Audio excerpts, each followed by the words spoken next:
Ayun, so good evening guys. Welcome back ulit dito sa ating Palaboy Trader na Crypto Koto channel. So medyo kakaiba tong pag-uusapan natin kasi dito sa YouTube channel natin na Palaboy Trader Crypto Koto, mga play to earn games at saka mga ibang cryptos, yung mga regular cryptos ang pinag-uusapan natin, sina Bitcoin, Ethereum, XRP, sina Binance, and then yun nga yung mga basic na play to earn games natin. Pero napansin nyo siguro dito sa channel natin, kokonti lang yung nabablog natin na mga play to earn games. So medyo hindi na siya masyadong popular ngayon. Meron pa rin, marami pa rin ako mga kakilala na vloggers na gumagawa ng mga play to earn games. Kagaya ni na Mr. Fish Vlogs, sino pa ba? Si Bohok Gaming, mga kakilala natin na ano yan, nag-re-review ng mga play to earn games. So ngayon, ang pag-usapan natin is medyo kakaiba siya. Segue tayo ng konti kasi meron pang ibang components ang cryptos na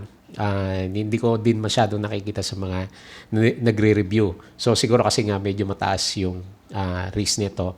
Yung tinatawag natin ng mga trading dito sa meme coins natin, meme crypto coins. So yung mga meme coins, yung mga hype na coins. So pupunta tayo sa medyo mas matindi to kaysa sa mga rug pulls ng mga play to earn games kasi last time 1:1 lang tayo eh. So kung merong isang pinag-uusapan na play to earn games na bago, 'di ba, nire-review natin siya. So na-hype siya at then tumataas yung price. Kaya lang kasi yung mismong pinaka-market cap niya controlled kasi ng mga ng mga devs. So kapag binenta nila yung mga coins nila, babagsak talaga yung price ng token natin. So, meron pang mas matindi na world dito, yung tinatawag na natin na para sa mga meme. And then, isa sa mga platform na ginagamit ng mga traders is yung pump.fun. So, nakakabasa na rin kayo siguro ng mga observations dito sa mga meme coins na biglang tumataas yung kanilang mga price. So, biglang nag-100%, 200%. Minsan pa nga, more than 1,000 to 3,000%. So ito yung crypto world na na isang actually nagti-trade din ako dito kaya lang medyo mahirap talagang manalo dito sa mga meme coins na to kasi nga yun, uso din yung rug pulls dito and then magalaw siya, sobrang galaw din niya. So yun yung introduce ko sa inyo. So by the way, itong introduce natin na to is for entertainment purposes lang to So wag yung gagamitin as advice to for trading kasi malaki nga yung risk dito. Okay? So na-entertain din ako sa kanya kasi nga natutuwa tayo dun sa mga biglang nag-spike, nagbo-boom ng mga meme coins. Okay? So pag-usapan natin ng konti kung ano meron dito kay meme coins ulit.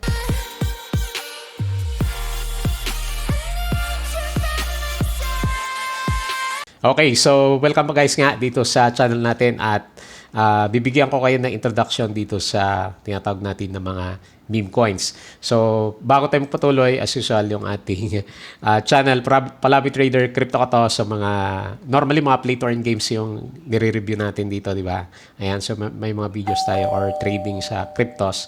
Pero yun nga, introduce ko din kayo dito sa meme coins. So, marami pang kategory yung mga meme natin or rather mga cryptos, may mga AI, kung ano yung nauso, so sumasabay din sila. Basta ginagamitan siya ng mga cryptos. So ang suggestions ko lang dito is gawin nyo lang as entertainment lang po yung mga vlogs natin dito kasi matataas nga po yung kanilang risk. Ayan. So as usual, please don't forget to subscribe dito sa ating Palaboy Trader Crypto Koto na YouTube channel. Kasi kumukonti yung mga nare-review natin na play to earn games. So, dagdagan natin siya dito sa mga reviews natin ng meme coins. So, ano ba yung meme coins? So, gaya sabi ko kanina, ito yung mga hina-hype na coins. So, para ma-distinguish nyo, so, tignan natin yung crypto muna. So, di ba sa crypto, ang pinaka-basic dyan is Bitcoin, Ethereum, XRP, BNB, sina Sol, TRX, diba? Alam niyo na yan kasi nakikita natin araw-araw. So by the way, maganda pala yung cryptos natin. Nasa 84K ngayon si Bitcoin natin. So ngayon, kung mapapansin nyo, meron din ako mini-mention na sa review ko sa PSE Stock Trendings, sina Dodge, di ba? Sina Dodge at saka sina Shiba at saka si Pepecoin, di ba? So yun yung mga tinatawag natin na meme coins. Mga hype na coins wala siyang fundamental talaga. So, nagbe-base lang yung galaw niya kung hinahype siya, halimbawa ni Elon Musk, di ba, hinahype niya dati itong si Dogecoin. And then, mapapansin mo, yung price niya is 0.16. So, below $1 siya. Si Shiba is, ang dami zero. So, hindi pa nga lumalabas dito kasi ang dami niyang zero. So, punta tayo dito kay Dogecoin. Ayan. So, ito yung galaw niya. So, ganito yung galawan sa, sa meme coins. So, ano naman to? From November until March. So, nakita mo, nag-boom siya nung around November to, no? So, tignan natin yung galaw niya. Nag-up siya ng 176%. So, ganyan yung mga galawan dito sa mga meme coins natin. Umabot siya ng more than 100. Kaya lang, kapag bumagsak din naman siya, kaya sabi ko sa inyo, i-check mo na maigi ha. Malaki yung risk nito. Itong pag-uusapan natin. So, nagda-drop naman siya ng more than 60-70% kapag nawala na yung yung hype sa coins natin. Pero ngayon, na habang nasa panahon tayo ni Donald Trump, di ba? Ito naman, may bagong balita kay Donald Trump natin. So, the Trump, and post ko muna itong video ni Yahoo. So, the Trump family is going all in on crypto projects from Bitcoin mining to stable coins. So, pinopromote din ni Donald Trump yung ating, ito siguro mas maganda. So, the Trump family is going all in on crypto projects. Hinahype din ni Donald Trump yung cryptos kasi gusto nga niyang magkaroon din ng di ba, parang yung Bitcoin parang reserve currency ng US. Ayan. So, maraming hypes ngayon with regards sa mga cryptos natin. Although, pababa na siya kasi yung BTC natin is, ano na bang galawan dito ni BTC natin. Ayan, bumabagsak na rin siya, di ba? 100K. Yung pinakamataas, so drop na rin siya ng more than 20%. Pero meron pa rin siyang potential, di ba? Kumbaga, kung trend ang pag-usapan, uptrend pa rin naman si Bitcoin natin. Okay? So, yan yung mga major coins. So, yung mga sinadodge, ito yung mga meme categories. Ayan. So, saan usually nag-i-start yung mga meme coins natin? So, sa Sol na token, ginagamit yung Sol platform para mag-create ng mga meme coins. Ayan, so nag-breakout si Sol natin. Ito yung tinatawag natin na pump.fun. So, ito naman under to nitong si Sol natin. So, makita mo dito yung mga memes o yung mga coins na nila launch. So, kita mo kada galaw niya is meron ko nagki-create ng mga bagong coins or naka-update siya. So, makita mo dito, ang daming ginagawa na coins. Madali lang kasi gumawa ng coins. So, nakagawa na rin tayo. Unfortunately, hindi siya successful. Pero, i-demo ko din sa inyo one time kung paano gumawa ng mga meme coins. So, ano ba yung mga example ng meme coins na nagtitrending? So, hanap tayo dito sa bandang taas.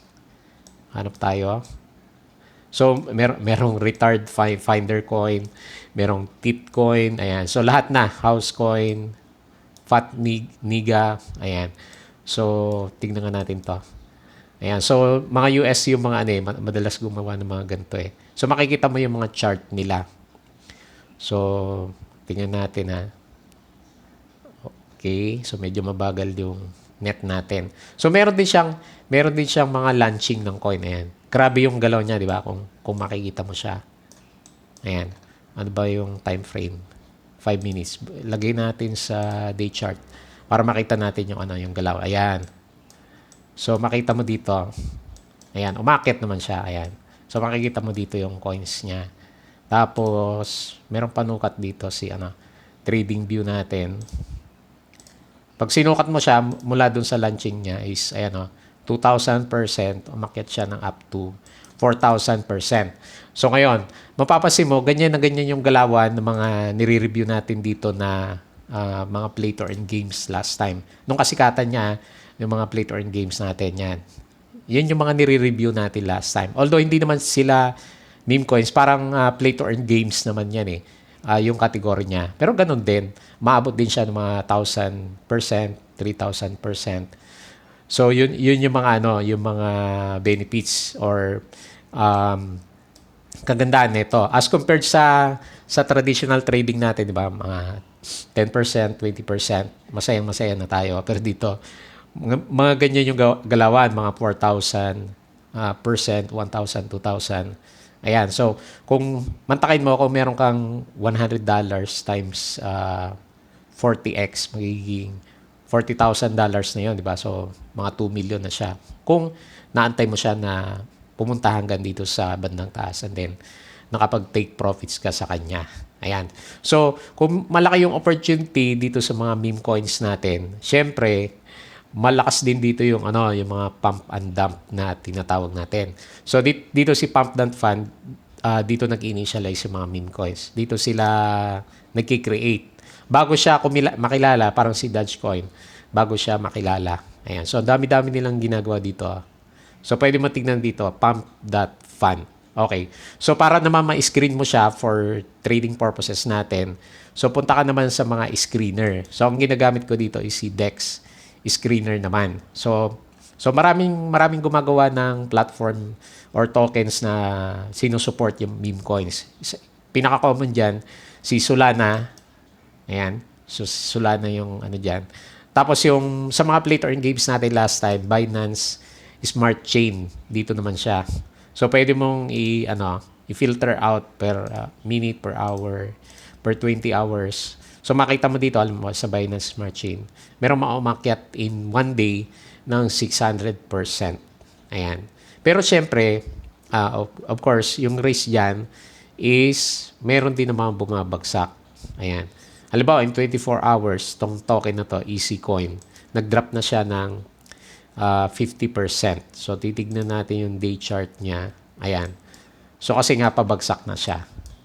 Ayan.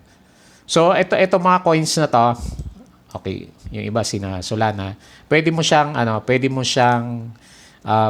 i-trade. So ituturo ko sa next episode natin yung kung paano i-trade tong mga meme coins na to. So yung lagi ko nire-remind na, so for entertainment lang.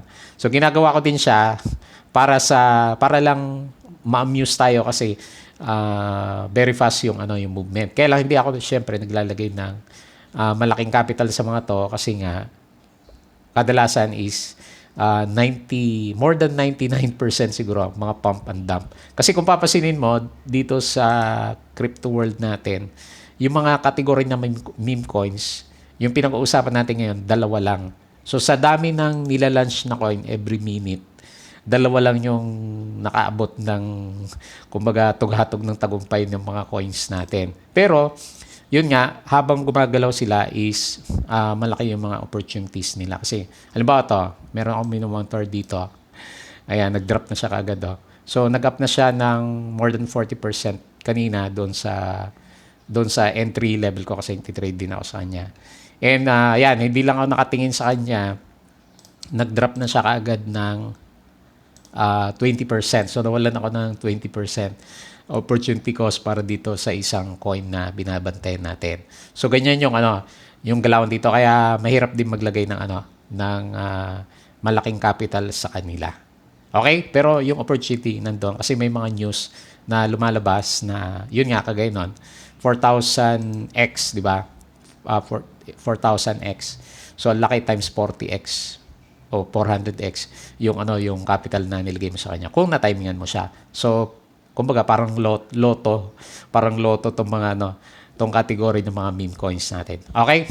So hopefully nabigyan ko kayo ng understanding dito as usual. Please don't forget to subscribe sa channel natin. So from time to time bibigyan ko kayo ng update about sa meme coins, paano mag-trade sa kanya. So gagamit tayo ng mga MetaMask, kailangan natin ng Phantom Wallet o Sol Wallet kasi Solana Network yung gagamitin natin. Plus paano mag-buy and sell. So ituturo ko sa inyo for the coming videos natin. Okay, so yun lang. Maraming salamat. Kita ulit tayo sa ating next crypto vlog.